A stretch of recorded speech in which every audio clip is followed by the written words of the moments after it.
ಮತ್ತೆ ಸ್ವಾಗತ ಬಹುಜನ ಹಿತಾಯ ಬಹುಜನ ಸುಖಾಯ ಕಾರ್ಯಕ್ರಮಕ್ಕೆ. ಬಸಾಪುರದ ಕಾಡಿನ ಕತೆ ಕೇಳ್ತಾ ಇದ್ದೆವು. ಈ ಕಾರ್ಯಕ್ರಮದಲ್ಲಿ ರವೀಂದ್ರನಾಥ್ ಶಾನುಭೋಗ್ ಅವರ ಉಪಸ್ಥಿತಿಯಲ್ಲಿ ಕಾಡಿನಲ್ಲಿ ನೆಟ್ಟಂತಹ ಮರಗಳನ್ನು ಕಡಿದ ಆರೋಪದ ಮೇರೆಗೆ ಬಸವೇಶ್ವರ ಅರಣ್ಯ ಸಂರಕ್ಷಣಾ ಸಮಿತಿಯ 10 ಜನ ಸದಸ್ಯರು ಬಂಧಿತರಾದರೂ ಅರಣ್ಯ ಇಲಾಖೆಯ ಪೊಲೀಸರ ಕುತಂತ್ರದಿಂದ ಅನ್ನುವಲ್ಲಿಗೆ ಕಥೆಯ ಒಂದು ಭಾಗ ಅರೆ ಮುಕ್ತಾಯವನ್ನು ಕಂಡಿತು. ಹೋರಾಟದ ನೇತೃತ್ವವನ್ನು ವಹಿಸಿದ್ದ ಭರಮಗೌಡ ಪಾಟೀಲ ಅವರು ಜೈಲಿನ ಒಳಗಿದ್ದುಕೊಂಡೇ ಒಂದು ಪುಟ್ಟ ಕೆಲಸವನ್ನು ಮಾಡಿದರು. ಅದೇನು, ಅದು ಯಾವ ಪರಿಣಾಮ ಬೀರಿತು, ಅವರ ಯೋಚನೆಗಳಿಗೆ ಬಲ ಸಿಕ್ಕಿತೆ ಅಥವಾ ಅವರು ಜೈಲಿನಲ್ಲಿಯೇ ಕೊಳೆಯಬೇಕಾಯಿತೆ ಅನ್ನುವ ವಿವರಗಳನ್ನು ಇದೀಗ ನೋಡೋಣ ನಿಮ್ಮ ಟಿವಿ ಪರದೆ ಮೇಲೆ. ಕುಂದಾಪುರದಲ್ಲಿ ನಡೆದ ಬಳಕೆದಾರರ ಸಮ್ಮಿಲನ ಶಿಬಿರವೊಂದರಲ್ಲಿ ಕರ್ನಾಟಕದಾದ್ಯಂತ ಬಂದ ಸುಮಾರು 30 ಬಳಕೆದಾರರ ಸಂಘಟನೆಗಳ ಪ್ರತಿನಿಧಿಗಳು ಈ ಪ್ರಕರಣವನ್ನು ಕೈಗೆತ್ತಿ ಜನಾಭಿಪ್ರಾಯ ರೂಪಿಸುವ ನಿರ್ಧಾರ ತೆಗೆದುಕೊಂಡರು. ಶಿರಾಳಕೊಪ್ಪ ಬಳಕೆದಾರರ ವೇದಿಕೆಯ ಜಯಸ್ವಾಮಿ ಹಾಗೂ ಹಾವೇರಿಯ ಪರಿಸರ ವೇದಿಕೆಯ ಮಾಧುರಿಯವರ ನೇತೃತ್ವದಲ್ಲಿ ಜನಾಭಿಪ್ರಾಯ ನಿರೂಪಣಾ ಸಮಿತಿಯನ್ನು ರಚಿಸಲಾಯಿತು. ಎಲ್ಲ ಸಂಘಟನೆಗಳು ನೇರವಾಗಿ ಅರಣ್ಯ ಇಲಾಖೆಯ ಅಂದಿನ ಪ್ರಧಾನ ಮುಖ್ಯ ಅರಣ್ಯ ಸಂರಕ್ಷಣಾಧಿಕಾರಿ ಪರಮೇಶ್ವರಪ್ಪ ಅವರಿಗೆ ಪತ್ರ ಬರೆದು, ನಿಮ್ಮ ಅಧಿಕಾರಿಗಳು ಮರಗಳ್ಳರ ಮೇಲೆ ಯಾವ ಕಾನೂನು ಕ್ರಮವನ್ನು ತೆಗೆದುಕೊಳ್ಳದೆ ನೇಡುತೋಪಿನ ರಕ್ಷಣೆ ಮಾಡಿದ ಗೇರುಗುಡ್ಡ ಬಸಾಪುರದ ಫಾರೆಸ್ಟ್ ಸಮಿತಿಯ ಸದಸ್ಯರ ಮೇಲೆ ಕೇಸನ್ನು ದಾಖಲಿಸಿರುವುದನ್ನು ನಾವೆಲ್ಲ ಅತಿಯಾದ ಆತಂಕ ಹಾಗೂ ದುಃಖದಿಂದ ಗಮನಿಸುತ್ತಿದ್ದೇವೆ. ಕಾನೂನು ಪಾಲಿಸುವ ಸಭ್ಯ ನಾಗರಿಕರಿಗೆ ಹಾಗೂ ಪ್ರಕೃತಿಯ ರಕ್ಷಣೆಗೆ ಕಟಿಬದ್ಧರಾದವರಿಗೆ ಹೀಗೆ ಕಿರುಕುಳ ನೀಡುವುದಾದಲ್ಲಿ ಇನ್ನು ಮುಂದೆ ಸಜ್ಜನರಾರು ನಿಮ್ಮ ಇಲಾಖೆಯೊಂದಿಗೆ ವ್ಯವಹರಿಸಲಾರರು, ಕಾಡು ಬೆಳೆಸುವಂತಹ ಪವಿತ್ರ ಕಾರ್ಯಗಳಿಗೆ ಬರಲಾರರು. ನಿಮ್ಮ ಇಲಾಖೆಯ ಮೇಲೆ ನಾಗರಿಕರ ವಿಶ್ವಾಸವೇ ಹಾರಿ ಹೋಗುವ ಪರಿಸ್ಥಿತಿ ಬಂದಿದೆ. ಈ ಕೂಡಲೇ ಈ ಸಮಸ್ಯೆ ಪರಿಹರಿಸದಿದ್ದಲ್ಲಿ ನಾಡಿನಾದ್ಯಂತ ನಿಮ್ಮ ಇಲಾಖೆಯ ಕಾರ್ಯಾಚರಣೆಯ ವಿರುದ್ಧ ಜನಜಾಗೃತಿಗೆ ತೊಡಗುತ್ತೇವೆ ಎಂದು ಎಚ್ಚರಿಸಿದವು. ಬಸ್ರೂರು ವೇದಿಕೆಯು ಬಳಕೆದಾರರ ಆಂದೋಲನದ ಪತ್ರಿಕೆ ಬಳಕೆದಾರ ಶಿಕ್ಷಣದಲ್ಲಿ ಈ ಕುರಿತು ವಿವರವಾದ ಲೇಖನ ಪ್ರಕಟಿಸಿ ಅನ್ಯಾಯದ ವಿರುದ್ಧ ಪ್ರತಿಭಟಿಸಲು ಓದುಗರಿಗೆ ಕರೆ ನೀಡಿತು. ಸಹಸ್ರಾರು ನಾಗರಿಕರು ಮುಖ್ಯ ಅರಣ್ಯ ಸಂರಕ್ಷಣಾಧಿಕಾರಿ ಪರಮೇಶ್ವರಪ್ಪರವರಿಗೆ ಪತ್ರ ಬರೆದರು. ಪರಮೇಶ್ವರಪ್ಪನವರು 2 ದಿನಗಳಲ್ಲಿ ಬಸ್ರೂರು ಬಳಕೆದಾರರ ವೇದಿಕೆಯನ್ನು ಸಂಪರ್ಕಿಸಿ ಬಸಾಪುರದ ನಾಗರಿಕರಿಗೆ ನ್ಯಾಯ ಒದಗಿಸುವ ಆಶ್ವಾಸನೆ ನೀಡಿದರು. ಹಾವೇರಿಯ ಉಪ ಅರಣ್ಯ ಸಂರಕ್ಷಣಾಧಿಕಾರಿ ಅರಳಿಕಟ್ಟೆಯವರೀಗ ಚುರುಕಾದರು. ಹಾವೇರಿಯ ಡಿವೈಎಸ್ಪಿ ಬಿಎಸ್ ಪುಟ್ಟಣ್ಣನವರು ವೇದಿಕೆಯನ್ನು ಸಂಪರ್ಕಿಸಿ ಈ ಪ್ರಕರಣದ ಕೂಲಂಕುಷ ತನಿಖೆ ಮಾಡಿ ನ್ಯಾಯ ಒದಗಿಸುವ ಭರವಸೆ ನೀಡಿದರು. ಯಾವುದೇ ತಡವಿಲ್ಲದೆ ಕಾಡುಗಳ್ಳರನ್ನು ಹಿಡಿದು ಅವರ ಮೇಲೆ ದಾವೆ ಹೂಡಲಾಯಿತು. ಫಾರೆಸ್ಟ್ ಕಮಿಟಿಯ ಸದಸ್ಯರ ಮೇಲಿನ ಆಪಾದನೆಗಳನ್ನು ಹಿಂತೆಗೆಯಲಾಯಿತು. ಇದರ ಅರ್ಥವೇನು? ಸ್ವಾತಂತ್ರ್ಯ ದೊರೆತು 5 ದಶಕಗಳು ಸಂದರೂ ಇಂತಹ ಘಟನೆಗಳು ನಡೆಯುವುದಾದಲ್ಲಿ ದೇಶದ ಪರಿಸರವನ್ನು ರಕ್ಷಿಸಬೇಕಾದಂತಹ ಅರಣ್ಯ ಇಲಾಖೆಯವರೇ ಕಾಡುಗಳ್ಳರೊಂದಿಗೆ ಶಾಮೀಲಾಗುವುದಾದಲ್ಲಿ ಪ್ರಜಾ ರಕ್ಷಕರೇ ಪ್ರಜಾ ಪೀಡಕರಾಗುವುದರಲ್ಲಿ ಈ ಸ್ವಾತಂತ್ರ್ಯ ಸಿಕ್ಕಿಯೂ ಪ್ರಯೋಜನವೇನು? ಪ್ರಜೆಗಳ ಹಕ್ಕುಗಳ ಮೇಲೆ ದಾಳಿಯಾದಾಗ ಇಂತಹ ಹೋರಾಟಗಳು ನಿರಂತರವಾಗಿ ದೇಶದ ಹಳ್ಳಿಗಳಲ್ಲೂ ನಡೆದಾಗ ಮಾತ್ರ ಪ್ರಜಾತಂತ್ರ ಉಳಿದೀತು.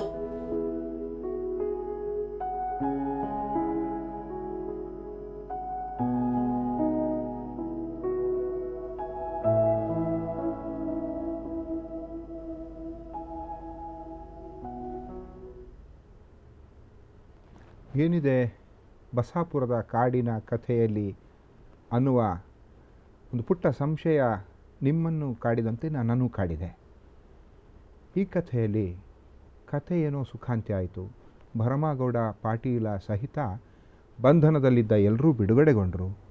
ನಿಜವಾದ ಅಪರಾಧಿಗಳು, ಆರೋಪಿಗಳು ಹಿಡಿಯಲ್ಪಟ್ಟರು. ಎಲ್ಲ ಸರಿ. ಈ ಕಥೆಯಲ್ಲಿ ಏನಿದೆ ತಿರುವು? ಒಂದು ತಿರುವನ್ನು ಇದೀಗ ಬಹುಜನ ಹಿತಾಯ ಬಹುಜನ ಸುಖಾಯ ಕಾರ್ಯಕ್ರಮ ನಿಮಗೆ ಕೊಡಲಿಕ್ಕಿದೆ. ಭರಮಗೌಡ ಪಾಟೀಲ ಜೈಲಿನ ಒಳಗಿದ್ದುಕೊಂಡೇ ಒಂದು ಪತ್ರ ಬರೆದರು. ಪತ್ರ ಬರೆದಂತಹ ವ್ಯಕ್ತಿ ಅಥವಾ ಸಂಸ್ಥೆ ಹೋರಾಟ ನಿಮ್ಮದು, ಬೆಂಬಲ ನಮ್ಮದು ಅನ್ನುವ ಘೋಷ ವಾಕ್ಯಕ್ಕೆ ಅನುಗುಣವಾಗಿ ಕೆಲಸ ಮಾಡ್ತಾಯಿತ್ತು.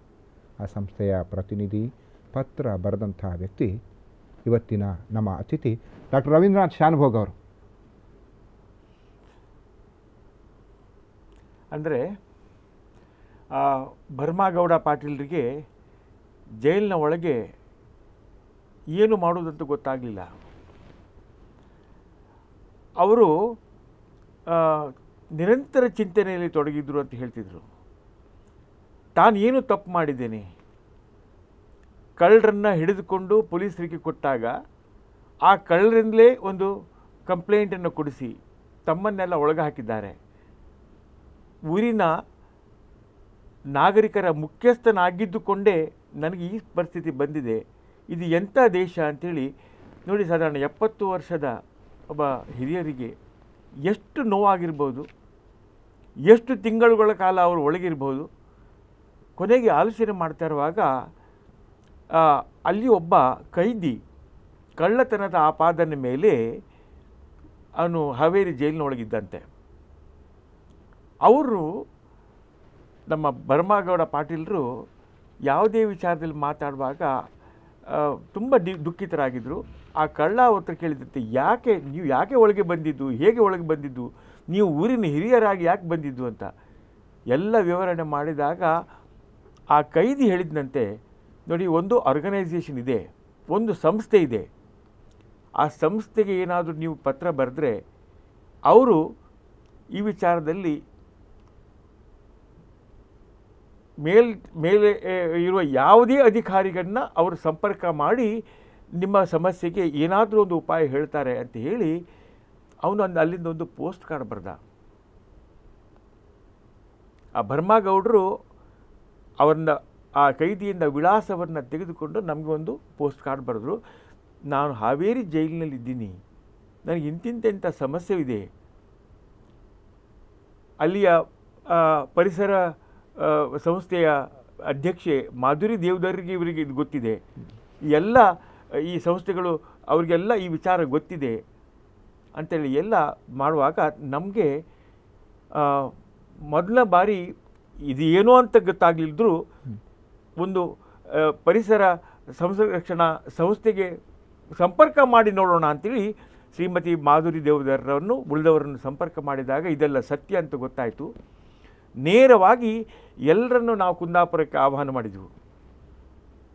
ಇಂಥ ಒಂದು ಅನ್ಯಾಯ ಆಗಿದ್ದಾದರೆ ನಾವು ಯಾವತ್ತೂ ಇದನ್ನು ಬಿಡಬಾರ್ದು ಅಂತೇಳಿ ಕುಂದಾಪುರದಲ್ಲಿ 2 ದಿನಗಳ ಕಾಲ ನಮ್ಮ ಬಸೂರು ಬಳಕೆದಾರರ ವೇದಿಕೆ ಮತ್ತು ಮಾನವ ಹಕ್ಕುಗಳ ರಕ್ಷಣಾ ಪ್ರತಿಷ್ಠಾನದ ಒಂದು ಕಾರ್ಯಾಗಾರ ನಡೆದಿತ್ತು. ಅವರನ್ನೆಲ್ಲ ಬರಮಾಡಿಕೊಂಡು ಆವಾಗ ಒಂದು ನಿರ್ಧಾರ ಮಾಡಿದ್ವು.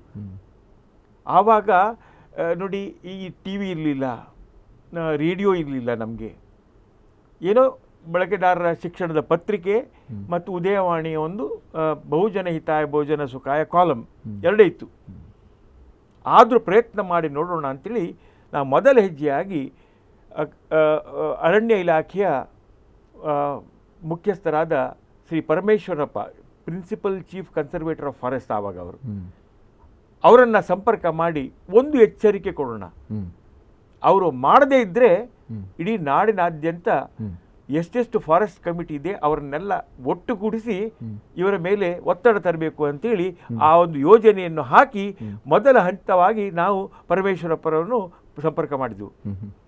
ಅವ್ರಿಗೆ ಹೇಳಿದೆವು, 1 ವಾರದೊಳಗೆ ನೀವು ಈ ಸಮಸ್ಯೆಯನ್ನು ಪರಿಹಾರ ಮಾಡಿ ನಮ್ಮ ಭರ್ಮಾಗೌಡ ಪಾಟೀಲರಿಗೆ ನ್ಯಾಯ ಕೊಡದೇ ಇದ್ದಲ್ಲಿ ನಾವು ನೇರವಾಗಿ ಜನಜಾಗೃತಿಗೆ ತೊರಡುತ್ತೇವೆ. ಹಳ್ಳಿಯಲ್ಲಿಯೂ ಪೇಟೆ ಪಟ್ಟಣದಲ್ಲಿ ಎಲ್ಲಿಯೂ ಅರಣ್ಯ ಸಂರಕ್ಷಣಾ ಯೋಜನೆಗೆ ಯಾವ ರೀತಿ ದುಸ್ಥಿತಿ ಬಂದಿದೆ, ನಿಮ್ಮ ಇಲಾಖೆಯವರು ಏನೇನು ಮಾಡ್ತಾ ಇದ್ದಾರೆ ಎಲ್ಲವನ್ನ ನಾವು ಹೊರಗೆ ಎಳಿತೀವಿ ಅಂತ ಹೇಳಿದ ಮೇಲೆ ಪರಮೇಶ್ವರಪ್ಪನವರಿಗೆ ಅಂದಾಜಾಯಿತು, ಇಲ್ಲ ಇದಕ್ಕೆ ಇತ್ಯರ್ಥ ಮಾಡಲೇಬೇಕು ಅಂತೇಳಿ ನೇರವಾಗಿ ನನಗೆ ಗೊತ್ತಿದ್ದ ಮಟ್ಟಿಗೆ ಅವರೇ ಹಾವೇರಿಗೆ ಬಂದು ಇದರ ವಿಚಾರಣೆಯನ್ನು ಮಾಡಿದರು ಅಂತೇಳಿ ನಮಗೆ ಸುದ್ದಿ ಬಂತು.